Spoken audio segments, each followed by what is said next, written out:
Welcome to The Social Sippers. Today we have a very special guest, Kelly Fuller from Miami Valley Dance Center.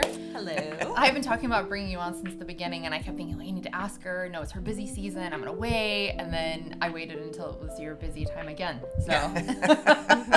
Well, at least you're finally here. Yes. And thank you for having me. Yes, so thank excited. you. Thank you. So you have owned this business for quite a while at this point. Mm-hmm. Is this the 51st year of the studio, or are we 46? 46? Yes. Okay, and you've obviously not owned it all that Yeah, time. so you started it when you were 0. Right.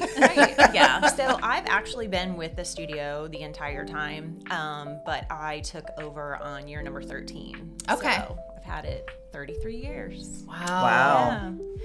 It's amazing. And as far as enrollment goes, where was it when you started, and where is it now? That is a great question. I don't actually know what the number was. Okay. When my dance teacher sold it to me, but I will tell you the first year that I had it, we had 75 students. Oh, wow. Yeah, and so I was a little bit in a panic mode because it was the first time I had ever signed on a loan, and my parents co-signed, and I'm like, oh my gosh, how is this gonna work? So how old were you? I'm just curious, for me, we can edit this out if you don't want Yeah, this part I was here. 20. Oh, wow. Yeah. When you I took was- over the studio? Yeah, I was a sophomore at Wright State. Did you always want to teach? That's the crazy story. No. So when I was growing up through the studio, I was an assistant teacher. Enjoyed that. Wasn't like, oh, I'm going to be a dance teacher when I grow up. I was like, oh, this is fun, getting to help the younger kids, but it was never on my radar. And then my teacher got remarried, and they were moving to Florida, and she was like, hey, I'm going to sell the studio. Is that anything you'd be interested in? When she initially told me the price that she was going to be asking for it, I said, thanks, but no thanks. It just, I was 19, 20 years old. Oh, yeah. Right. I have That's a no lot money. of money. Right. and then circle back around. She's like, okay, look, I'll give it to you for this price.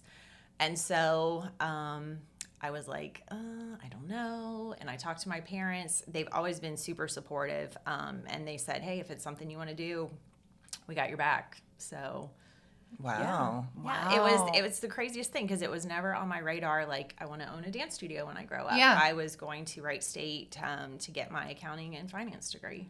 Not even in the same realm. Nope. Wow. That's funny. Yeah. It just fell in your lap. It did. And it's blossomed so you're clearly perfect for the role. Well, thank you. But that's the thing. Looking back now, I couldn't imagine doing anything else. It's just who I am. So, Yeah. Yeah. Yeah, Miss Kelly. Yeah. So what has been your favorite type of dance when you were a dancer? So funny story. I started with ballet at the Fairborn YMCA. Went a little while, hated it, and quit. And then, I don't know, something came back around, and my mom was looking at what the YMCA was offering. She's like, hey, they're offering tap classes. And I'm like, oh, well, that sounds fun. Let me try that. And I did, and then that was it. I was hooked. Some noise. Did you ever do clogging? I did a teeny little bit. One of our instructors at the studio at the time, Mrs. Howell, we did a little clogging piece for one of our finale numbers. Okay. So I dabbled in it a little bit. I'm not an expert by any means. But Yeah. Yeah. And it's very similar, but yet very different too. It looks different. Yeah. What is your favorite style of dance to teach now? That's hard. I enjoy it all. Tap is probably still my go-to, but I enjoy working with all levels, ages. I really don't. I can't say, oh, this is my favorite, because each age group and level brings something unique. Yeah. And something that challenges me as a teacher. So, yeah. Every year? Every year. Wow. Yeah. And now you also teach at Wright State now? I do. I Okay. teach a tap class in the theater department. Oh, that's fun. Yeah. I have a lot of the musical theater majors, so it's a lot of fun. Oh, yeah. I usually get a serenade in class every once in a while. I'm like, oh my gosh, this is amazing. How long have you been doing that? This will be going into my 5th year at Wright Okay. State. So a minute. Oh, wow. When did I know the studio moved from its tiny little location on Main Street in Fairborn. It moved directly to where you're at now. Yes. Okay. Yeah. When was so, that? That was 2007. Really? Yeah. So, funny story. We actually used to be in the tiny little building behind Main Street. It looks like a little shoebox. But that's where, when I took over the studio, that's where we were for 3 or 4 years. Then we moved up to Main Street. We're there for a while, and then over to Broad. Wow. So you have just grown. Mm-hmm. Have you had any setbacks? Yes. So COVID took a hit on us hard. It was something very unprecedented. We've never had to deal with anything quite like that before. We were in scramble mode, as was every studio owner and small business owner at the time. But what was extremely helpful, there was a lot of posts going out on Facebook of different teachers about how they were handling it. Here's what they were going to do. So I was constantly reading like, okay, I think we can do this, and then we do this and do this. And then that's when Zoom kind of came into the picture, which at the time was the best that we could do. And it was a way for us to still stay connected to our kids. Mm-hmm. And after about a month, it was hard. It was exhausting as a teacher because you're normally in a room with all these kids and you're giving energy, you're getting energy mm-hmm. back. It's so hard to do that to a computer screen. And so it was towards the end of May where we decided, okay, I think we're just going to pause. We were trying to figure out, like, we've had this almost whole year to go through and learn these recital routines. Yeah. The kids have their costumes. Like, what are we going to do about this? And it was interesting to see what other studios were doing. Some were just like, hey, we're just going to call it. Some of them did like an in-house film and then projected it at a drive-through, like a drive-in theater. And so we kind of took a little bit different route. We said, hey, let's put a pause on it. We're going to go ahead and roll into summer classes. We're going to come back in September, review everything. And then Coast Auditorium was kind enough to let us use the facility. Like, we couldn't actually have a performance. Yeah. But we were able to film it and then edit it together and do a live stream broadcast. And so that's what we did. So we were able to, get that done. But we lost a lot of kids, and rightfully so. I get it. Like, yeah, it's hard for those little ones to try to stay engaged to their teacher when it's this big, and they're looking at everybody else. Yeah, and they're like waving to their friends, and the dog's walking by. And so yeah, that really took a hit for us, but. Thankfully, we've gained our momentum back, and we're probably at the highest enrollment we have been in our history, which is amazing. You've brought on some new classes recently. Mm-hmm. Can you tell us a little bit about those? Yes. So we started an acro program probably about 3 or 4 years ago, and we are very fortunate to have Miss Janae lead that up for us. She is an amazing instructor. She's part of the acrobatic arts organization. But that has just really given our kids a lot more strength, flexibility, stamina. Obviously, they're able to do some really cool things with it. But what's nice about acrobatic arts is that it is specifically designed for dancers who are performing on a stage, not on a sprung, tumbling floor. So there is a big difference. And then we added Polynesian a couple years ago with Miss Lacey. That's a lot of fun. Is that all ages? Or is it? Yeah, I think we usually don't go any younger than 8 for that class. Okay. But, is that adults too? Adults too. Okay, I thought it was pretty broad. You want to do? Yeah. And then we added a Toddler and Me program a couple of years ago. So that's been a ton of fun. They got to perform in the recital. Yes. So that was neat. Chaos, but beautiful chaos. That's right. Controlled chaos. And then we're actually going to be adding some homeschool programs this year. So Miss Tana is going to be offering these during the day. She has her teaching certification so that these will count towards like their physical education requirements. Oh, that's great. Oh, yeah. That's amazing. Yeah. So what will that entail? Is it all just different types of dance that she's going to work on? So Tana specializes in Irish dance, so that'll be part of it. But she was also a physical education teacher, so she's able to kind of pull all those things in. She's also getting certification on the bar Yeah. workouts too. So Okay. yeah, we're really trying to give a wide range of options to our customers. So it's for, obviously the kids, but also the parents too. Yeah, I feel like I've noticed that the last few years it's been more adult things that you can pull in. Yeah. How are you doing space-wise? Obviously, this part of this can be edited out. I'm Yeah. just kind of curious. But are you holding all of the classes in the same space still, or are you using another facility as well? Yes, so we are still In all your main. in-house. Okay. Yeah. Looked at, trying to expand to a bigger space, but it's just either the time wasn't right, it was going to require too much work. It just seemed like what we had is working for us. Could we use a bigger space? Absolutely. Yeah. But we actually have some exciting things kind of going down with the studio, our current one. I don't want to give too much away. Right. Hopefully in the next couple of months, everybody will kind of see some things happening. Okay. Yeah. All right. That's exciting. Yeah.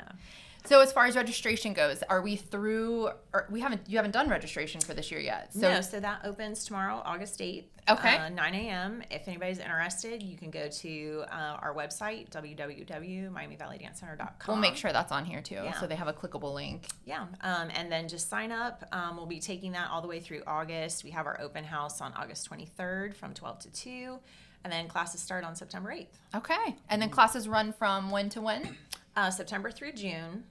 So it's a 10-month, kind of follows the school year, and then we finish the year with our annual dance extravaganza. Which is a big deal. It is. It really is. It feels very professional, and it's always held at the same place with the exception of a couple years. Is it still going to be there going forward, or are you doing things at the high school now? Oh, no, I think we're locked in to Clark State. Okay. But the high school was amazing. We had our Winter Carnival of Dance there last year. It's beautiful. It's just so amazing. And as a Fairborn graduate, it's pretty cool to see all the neat things that they are able to have over there Yeah. for the kids. They did a great job. Yeah. Do they have a separate theater space? Mm-hmm. Oh. Yeah, they have a whole separate performing arts wing, which it's just so amazing. That's fun. What age groups do you have at your studio? So it's 3 and up, including adults, and then we added the toddler and me class, and that's 18 months. Oh my gosh. Yeah. Okay, wow. Yeah. So You know, they legitimately have a parent toddlers. there, so, Yeah. yeah. No, it was pretty funny when we were at the recital for that, or the dance extravaganza. It was The sleeping bunnies. yes, and then some were like super animated, and others were not. Not into it at Some all. got terrified. Like, do you find that a lot of kids are like natural performers? Since you've seen so many kids come through over the years, do you find that some just kind of grab onto it pretty naturally? Yeah, it's really interesting. There is such a wide range. There's kids that were born to be on the stage, and it's like you got to pull them off sometimes because they're waving to their family as they're walking off, and then you have others who are just terrified. But we try to, especially with the little ones, as we get closer, kind of talk them through what it's going to be like, and then they get to meet their chaperones ahead of time. We have them if there's a class in the other studio, come over, and so they can perform for them, so they're used to having somebody in front of them. But inevitably, it's a lot for a 3 or 4-year-old to walk on stage and have all these lights on them and loud music, and it can be really overwhelming. Oh yeah, sometimes they're like. Yeah, but that's why we have our dress rehearsal. It gives them a chance to kind of feel comfortable, and then it's so amazing when they come back then for the show. It's just like they've been doing it all their life. So Yeah, I love that part when the little kids come out. You guys do a good job of like mixing it when you do the dance extravaganza. It's like little and then big and then big. Yeah. Over the years, what's been your favorite finale? oh my gosh. I have a guess, but Yeah. I probably have like a top 5. okay. You're not going to pinpoint one I will particular say one. probably the one that was my favorite, but it was also almost the one that killed me. It was when we did Charlie and the Chocolate Factory. Okay. Because up to that point, like as we're putting it together, we're like, oh, it's gonna be filmed again. Like we're gonna be able to like cut scene and then go do this, and then that's when all the restrictions started getting lifted, and this was 2021. And this was like the only year that we did not have it at Clark State. The Victoria Theater, I had reached out to them, and they're like, "Hey, we're open." I'm like, okay. I'm like, we're gonna do this because like I just feel like we had been like stifled, and not been able to be out in the community. And I'm like, okay, we're going for it. And then I was like, yeah, about this finale, but the kids pulled it together. I am so proud of them. It required a lot of extra rehearsals because we had to make sure like the timing of scenes and sets and costume changes were going to work. But it was probably one of the most rewarding projects to see come on stage. Okay. But, just to add a little more fun to it, that was also the night that we had the tornado warning. Yes. And there was one that went pretty close to the Victoria. You could hear the thunder and the lightning, and we're just like, we're going to roll. The show We're must doing go it. on. Yep. Yeah, the show must go on. It was pretty wild. Yeah. What would be your second favorite?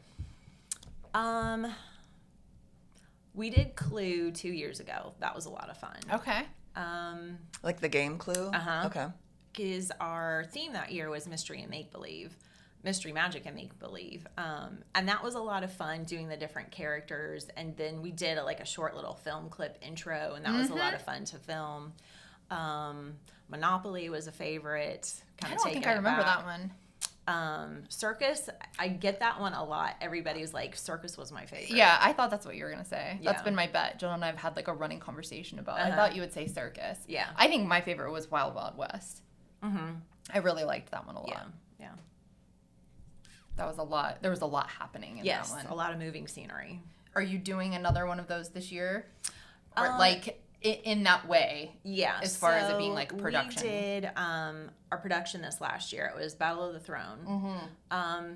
And I found that it's best if we do it every few years because of the time commitment and how much is involved. So we're going to take a pause on a production number competitively this year. We'll still have the big finale at the end of the recital, but yeah. You guys do a lot of community outreach. Do you want to tell us about that? Yeah, absolutely. So we 3 times a year we do a break dress code at the studio, and each time that we do it, the kids are allowed to wear whatever one they want to class. One is in October, so they get to wear their Halloween costume. In December, we also do one. They can wear their Christmas PJs, and then we do one in the springtime. And in order to break dress code, they have to bring in a monetary donation to a charity that we have chosen to send that to. And typically the one in October is to the National Breast Cancer Foundation, since it's Breast Cancer Awareness Month. In December, instead of bringing in a donation, we have them bring a non-perishable food item. And then that goes to the Fairborn Fish Food Pantry, which is also the recipient of all of our proceeds from our December performance that we do.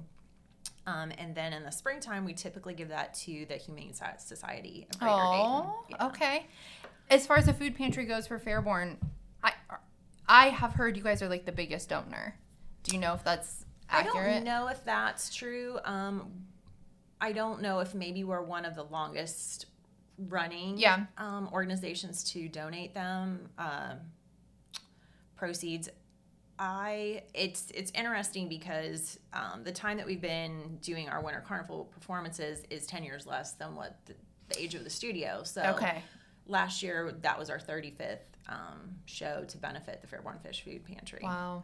And I really give kudos to Noreen Popple, my dance teacher, because she was the one that had set that up initially. And, the kids love to get out and perform. And, I make sure and talk to them when it gets close to showtime, you guys know why we do this, right? And a lot of them don't. They just think it's, an opportunity to get out and perform. And then I explain it to them, and they're like, oh, wow, that's pretty cool. Yeah. So speaking of performing in outward places, you guys have done Cleveland Cavaliers. Mm-hmm. Yeah. Yep. The Macy's Parade? Macy's Parade, yep. Yeah. What else?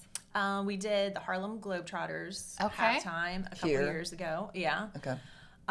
We've done, it used to be called the Kickoff Classic. I'm not sure what they call it now, but it's when it was Ohio State's opening football game, and they were playing a team out at the Meadowlands. Okay. I don't think it's called that anymore. Right. So the kids got to perform at a college football game. Okay. We do the Sweet Corn Festival every year. We're in the 4th of July parade. We're at the hometown holiday parade in downtown Fairborn. You just did the dragons, or you usually do the dragons? We usually do the dragons. Okay. Unfortunately, it got rained out. Oh, no. Weeks ago. Okay. It was a downpour. But yeah, the more opportunities, the kids get out to perform, it helps kind of spread the word about dance and all the benefits that it has. But it's also great for the kids to see how dance can be used in a greater purpose and not just about me learning steps. There's so much good that can come out of it in so many ways. Well, you're proving that just by donating all your time and funds and that sort of thing. So that's awesome. How much did you donate to the food fish pantry last year? Do you remember? I believe it was $7,000. Okay, I thought it was a lot. And that's how many kids did you have last year? In that performance, I think we had about 150. Oh, okay. And that's a condensed. Yeah. That's not a total enrollment. That's like a smaller. Right. Yeah. Yeah. Okay. What else would you like to tell us? What do you feel like is the most important thing to know about dance and performing? So the big thing that we always try to stress, we are not trying to produce professional dancers.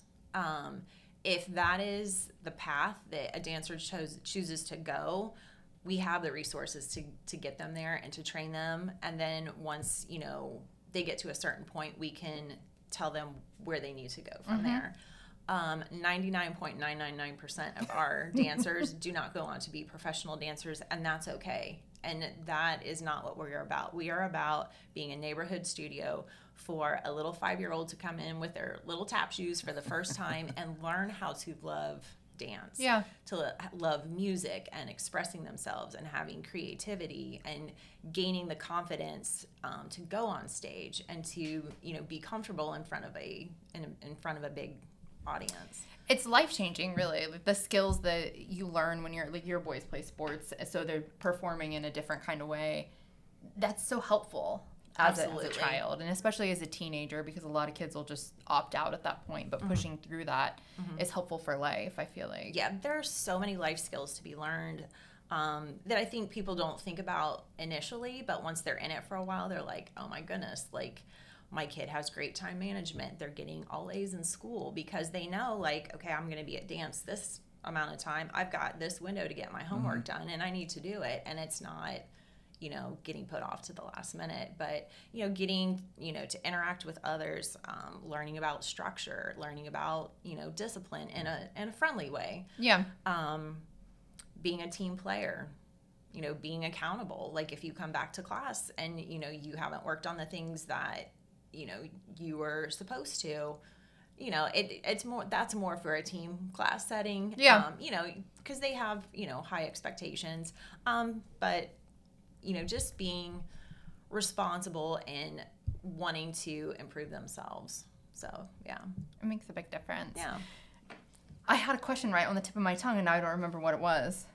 Give me a second. Go ahead. If you've got one, I'm sure you've got some locked and loaded. But as you were talking, I was like, oh, I need to ask her that too. And now it's just perimenopause brain. Welcome to the club. Cheers to that. Yeah. So how many different classes so you've got different studios, the way it sounds, with different teachers involved in those studios? And then So we have one building, but we can divide it into 2 studios. So most nights, both studios are going from like 4 to 9 p.m. And so if you're in that certain class, you're there 5 nights a week, you're there 3 nights a week, 2 nights a week. What is the... So most of the kids are there. It's one class a week for 45 minutes. Say they want to take tap. It's one class a week for 45 minutes. If they want to add jazz, a lot of times they're stacked, so they'll go all in a row. So they're there one night a week. If they choose sometimes hip hop's on a different night, maybe then it's 2 nights a week. If they want to do acro, it just kind of depends how the classes that they want line up. But most kids, it's once a week. It's an hour. Yeah, 45 minutes to an hour. Okay. Mm-hmm. Okay. Yeah. And then that's all the age groups are. So the younger ones are probably the 5 o'clock or 6 o'clock time frame. Is that what you're saying? Yeah. So the 3 and 4-year-olds, their class is 30 minutes. It's a perfect time to like get in, have some fun, and then Move on. and then Get move ready on. for bed. Yeah, exactly. Right. But yeah, we try to offer those late afternoon, early evening, and then later in the night, it's the older kids that are okay with those later hours. That don't want to go to bed, right? Correct. Yeah, they're up anyways. I do remember what I was thinking. How do you feel about, at some point during most of these kids that come through the studio, at some point they want to be you, whether that's like dancing or running a studio? Do you know that, and like how do you feel about that? It's an honor for me to have a parent say, "Hey, when Ava grows up, she wants to be just like you." I mean, that could not be a bigger compliment. And so it is very inspirational to me to know that I have touched a student in a way that has inspired them to want to do that. Yeah. And it may not necessarily be me, but one of the fabulous teachers that we have at the studio, because, I can't do this myself. I've got 12 other instructors that are helping make Miami Valley Dance Center, one of the best in the area. Yeah. Mm-hmm. Just, with all the offerings and all the things and the certification that they have, I just can't stress that enough. Either they have been certified through Dance Masters of America, they've had a professional dance career, they're studying to be teachers themselves. We have a teachers in training program at the studio, so it's for our assistant teachers to, learn how to work with the kids. And then, they go through the program, and a lot of them have become head teachers. So yeah, we really pride ourselves on that, because that is so important.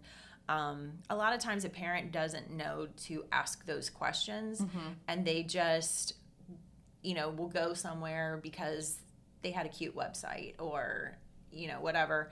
And it really is important that you do ask those questions, because they are working with your child in a physical manner, and if they don't know what they're doing, they could really do some damage. So Yeah, it's you have a bad important to us experience. that we stay certified. We are always doing continuing education to make sure that we are giving these kids a safe and solid foundation. You do judging too, right? I do. Yeah, that's a lot of fun. So it will be my 18th year judging. Yeah. Judging where? Where do you judge at? It's for CAR, Kids Artistic Review and Rainbow Dance Competition. So, yeah, I get to go out and judge all across the United States. Oh, that's fun. Yeah, it's a really neat opportunity to go to the West Coast, to go to the East Coast, to go to the Midwest, and just see what other studios are doing, and just how things differ from region to region. But it's really cool. It's a long weekend, but it's a lot of fun, and just to connect with other studio owners and other people in the industry. How many competitions do you help judge a year, do you think? So usually I just do 2 to 3, because the studio schedule is pretty tight. And especially because when judging season starts, it's also our competition season, and it's hard to kind of squeeze in these dates. But 2 usually works out well for me. Occasionally I'll be asked to do a nationals, and that's pretty cool too, because you get to go to like Vegas or Panama City Beach for a week and judge. And you're able to bring back all the critiquing that you're learning absolutely there back to your studio to help your competition team, which we didn't really talk about that much either. But if people are interested, the auditions have already happened for this year, but you do have a competition team that does pretty well. Yeah, they are a really special group of kids. They're wanting to, come in more than once a week. They're wanting to, take a little more of an excelled program. It's more performance opportunities. They get to perform or compete for regional competitions and a national. And they're also the group that usually gets to do a lot of these community events. So yeah, it's fun. 89% probably of our studio population is recreational students, and we are awesome about that. Probably 10-11% is the team kids. So that is not our focus, because I know some people get a little nervous when they think, oh, I'm going to get asked to be on this competition team. And if it's something they're interested in, we're there. If it's not, that's okay too. Were you a competition kid? So yes and no. There was not a competition team at our studio, but Okay. my dance teacher had me go compete solos a couple of different times. Okay. So Oh. yeah, I got a little taste of it. Okay. Yeah, like So how this many might be fun. competitions are there throughout the year then? If you're in the competition team, how many performances do you do? So they'll do 4 regionals and then a national. Oh, Now okay. they could do probably 20 in a season if they wanted to, but we find one a month is good. There's some studios that are out every weekend. Oh, I'm sure. And if that works for them, that's great. That's I can't even too imagine. much, but Yeah. for us, yeah. Especially when you have all those other rec programs going Sure, on also. right. Yeah. What's your favorite part about owning a small business? Being my own boss. I think that's our answer. Yeah. Sometimes it's good, sometimes it's It bad. is, you're right, because, you don't have, in a way, you don't have anybody to be like, hey, so there's a deadline coming up, I Right. need this now. And if you're procrastinating like I do sometimes, I'm like, oh, whoops, that needs to be done. I guess I'm not sleeping tonight. So on the computer, Let me get here on we go. this. Yeah. Right. But just being able to like make my own hours and, I'm doing something that I love. Yeah, but there's lots of trials and tribulations that come with that too, as you guys know. Did you ever think at any point during the course of owning the studio that you would need to give it up? Yes. There was a time, like, COVID scared the bejeebies out of us, and it's just like I saw what a hit that took to the studio, and I was like, are we ever going to recover from that? Because Yeah. you've never had anything like that Right. before. Right. And it's like, just what does the future look like? Like, is this our new normal? Like, just not knowing. Yeah. And then there's just been, some lulls in the economy sometimes where, it was right when we moved to Broad Street.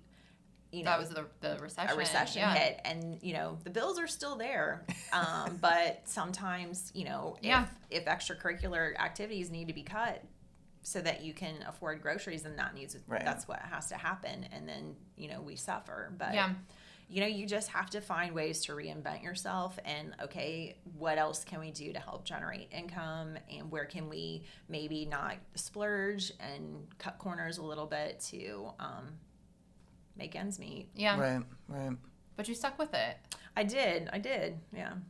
And I'm imagining you're very excited about the next chapter. Yeah, with the future. You're sticking holds. with it for a long time. You're gonna stick with it Another like- 50 years, 46. Well, I mean, so like your mom was still. Did she dance this year in the No, she Okay. hasn't.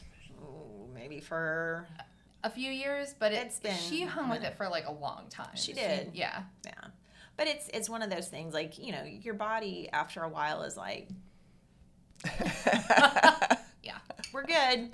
So I'm really kind of dealing with that, and so it's finding ways, like, how can I still do this but dial back so that I'm not gonna be wheelchair bound in Yeah. a few years. Right. So it's just making smart choices, taking care of yourself, exercising, doing all the things that you hear about. But I don't envision giving it up anytime soon. I didn't think so. As each year goes on, I'm dialing back a little bit, just again, so I've got the longevity, but giving more of it to my fabulous staff who Yeah. can more than They're handle it. great. Absolutely. They are. So you kind of envision maybe one day you're just walking in while classes are, because you teach also, or you don't teach? Okay, Yeah. so just kind of walking in and greeting people, and then that's about it. Possibly. Yes. That would be, I think, really hard for me. But I mean, But that's the next step. It is, and I have to be smart about it because when I do retire, I want to be able to do those fun things. Right, with you my can still have the husband and studio. go travel and not, Yeah. have a walker or an electric scooter, or whatever. So, not that there's anything wrong with that. It's just, there's things that we want to do. Right. And then having your life be built on mobility to get to Absolutely. that point and not have it. Yeah. Yeah. For sure. So how many classes do you teach a night? You personally? That's a great question. I think it was around per night, depends. because some nights are shorter, some nights are longer. But I think throughout the week it was around 20 Including your classes. Wright State ones too? No, that was Oh, okay. 22. Jeez. Yeah, and then That's a there's lot. private lessons in there. Yeah. Also, but So you're mainly nights, like when you okay. Starting at what time? Like 4? yeah, usually Okay. at 4. And then we're there pretty much all day Saturday. So So have you always? So you've always been this person that works nights, so to speak. Like Yes. Monday through Saturday, basically. Yes, right. So like how has that? I don't want to say affected your Right, life, like as but a business owner. yeah, Yeah. well, fortunately, I'm a can night sleep owl. in. Oh, I'm okay, a night good. owl, so this all works. This is perfect then. Yeah. So, I teach until 9 or 9:30, and then usually when I go home, that's when I can do check emails and do some business things because it's a little more quiet and my phone's not ringing or good whatever. point. Yeah. So then, yeah, I mean, I do sleep in a little bit, but I've noticed as I get older, I'm waking up earlier and earlier, which I don't know if I like, but yeah. And going to bed at the same time. Yeah. You just don't need as much. No. Firing on all cylinders Right. still. Right. So it is your preferred schedule then, basically. Yes, Yeah. absolutely. I think I would really struggle with it's not 9 to 5 anymore, but Right. with a first shift job. Oh, we talk about that all the time. Like, if we had to clock in somewhere, God forbid we have to clock in and then be underneath someone and taking orders and doing those deadlines. And, after you've been a small business owner for so Right, long, right. you almost couldn't unless you Yeah, you don't. absolutely had If to. you started doing this at 20, no other. Oh. no Did you other have time. any other jobs? So my first job was at Wendy's. I was going to say down on McDonald's, Broad but Street. okay. Yeah. So worked there Also for on Broad. also on Broad. That's one big circle. I didn't go very far. I was there for like 5 years, and then when I was at Wright State, I worked at printing services in the billing office. But really, other than that, I mean, I've had a couple little odd jobs. I bartended for a while. This has been it. Wow. Mm-hmm. That's a lot of commitment. Yeah. It Not is. a lot of And people it- can say that. It's Right. crazy how. You grew up with that. Yeah, and how much time has really gone by because it doesn't seem like it's been 33 years. Like it's hard to No. wrap your head around sometimes. Yeah, that's pretty incredible.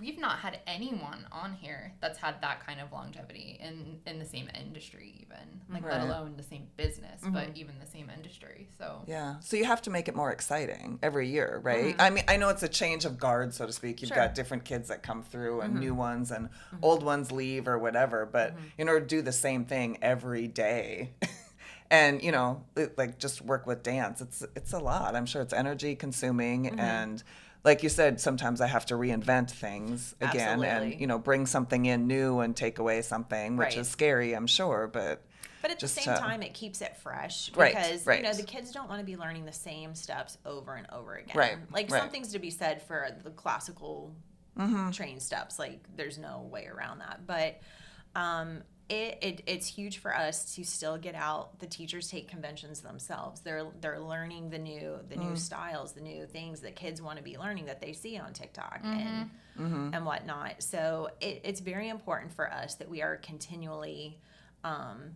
training ourselves and being in the know about different things that literally whatever they're seeing on TikTok. exactly Right. Which changes exactly right. so rapidly. so you have a TikTok dance class then? That's a great idea. It is. I may run with that. That is. That would As be a- fun. It'd be the highest enrolled class. Right. That would be great, actually. Yeah, learn on the TikTok dance. Uh-huh. Yeah. Because those are new and fresh every week. Oh, funny. We are going to put your contact information below if anyone wants to register. Is there anything else that you'd like for people to know when they watch the podcast about your business, about dance, about performing? Just feel free to reach out to us with any questions. We're always happy to help. It's interesting. A lot of times emails come in and they're like, hey, we know nothing about dance. I'm sorry for asking all these questions. I'm like, ask away. That is what we're here for because the dance world can be a little it's unknown to a lot of people. It's and very intimidating. It is. And unfortunately, you know, dance has gotten a bad rap in the past with like the Dance Mom show. Oh, you're not that? Yeah, and it was very disheartening to see that come out. And it's like, yeah, it's good TV and it's drama, but it really gave the dance world a bad rap for a long time. And we're still trying to get rid of that stigma. And so we try to like let people know, hey, this is a welcoming place. You're not going to get yelled at. You know, your kid's going to be cared for. You know, we're making this an open, friendly environment. So please feel free, feel welcome to come in, ask questions. You know, we're here for you and your child. That's good to know. I do Yeah. think it's an intimidating world to step into. It is. It is. All right. All right. You got anything else? I don't think No? so. No, I think we're All good. right. Thank you. Thanks. For coming on. Yeah. For sure. This is good. Oh, like, subscribe. If you didn't subscribe. Thanks for coming on, really. This Thank is you. great.